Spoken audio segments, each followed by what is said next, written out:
Welcome to part 60 of Was I in a Cult? I have to clarify a couple of things from the last video before I move forward. Sometimes I refer to the women's home that I was going back to a few times as the rehab home. That's because originally the church called them rehab homes because a lot of different people that came into them were using drugs, but some of the people that come in are just going to get closer to God and to have a place where they can study more and just kind of like get indoctrinated by the church leadership. So it's actually more of like a discipleship home than a rehab home, because yes, there were women that were coming in off of drugs, but a lot of them were just women that wanted to be discipled. I was going there to get away from my grandparents' control and be able to basically immerse myself in the church. Technically, they were not allowed to call themselves rehab homes because they were not approved by whoever approves it through the government. So instead of calling them rehab homes, they called them special services homes.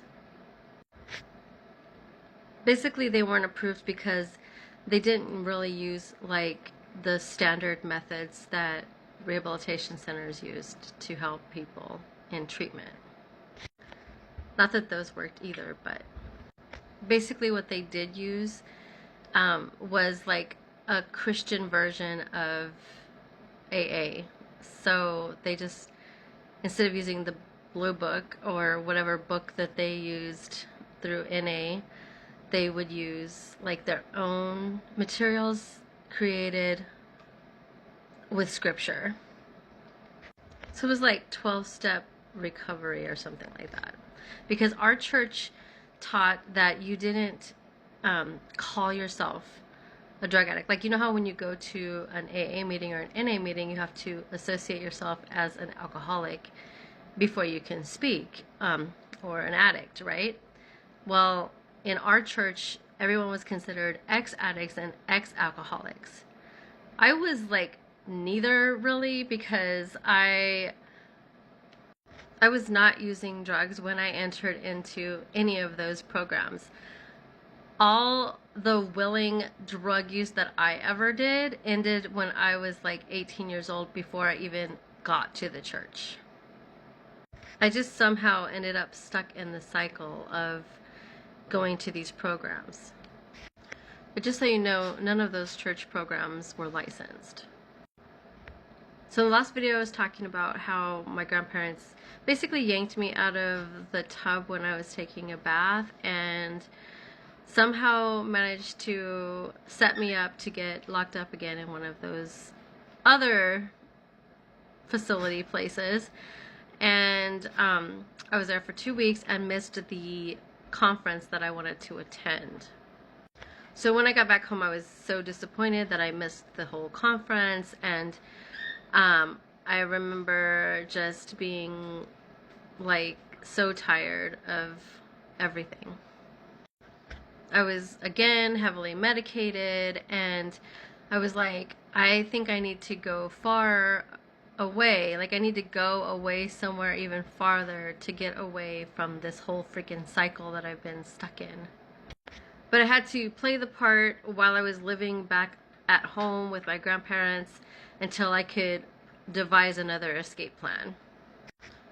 It's crazy when I look back at this that I was devising escape plans to get away from my grandparents that raised me. Because technically they were like my biggest abusers. Little backstory, when I was growing up, I thought it was actually normal to be hit every day.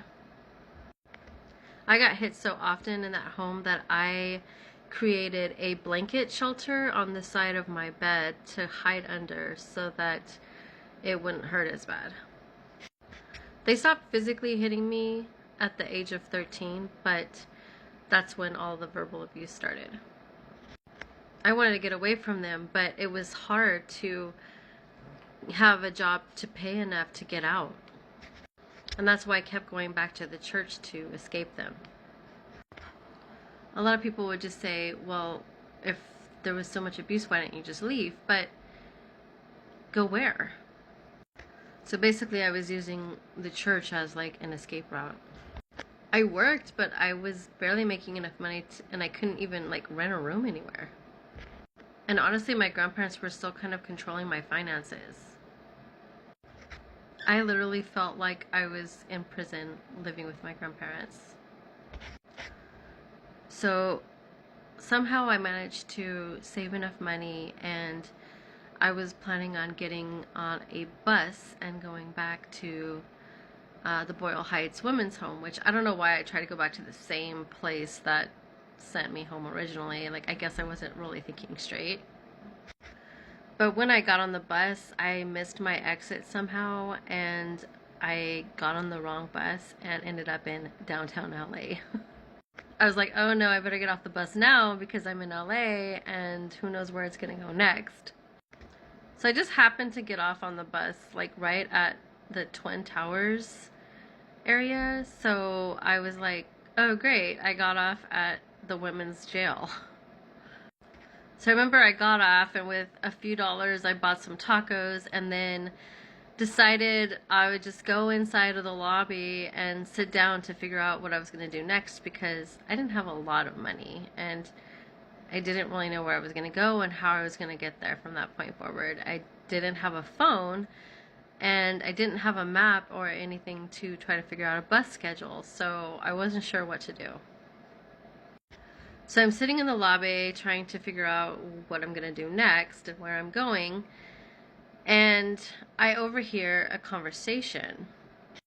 I hear this guy say that he's from the church that I was going to in Victorville, and that he was there to pick up 2 women that were being released from jail that day. And he said he was going to take those 2 women to a certain women's home, I think in Victorville or somewhere, I don't know. And I thought, oh my gosh, this must be God. This must be a sign. What are the odds of me running into someone from the church I go to who's taking 2 other women to a women's home, and I'm trying to go to a women's home? So I go to him and I have a conversation. I tell him that I was on my way to the Boyle Heights home, but I got lost and took the wrong bus.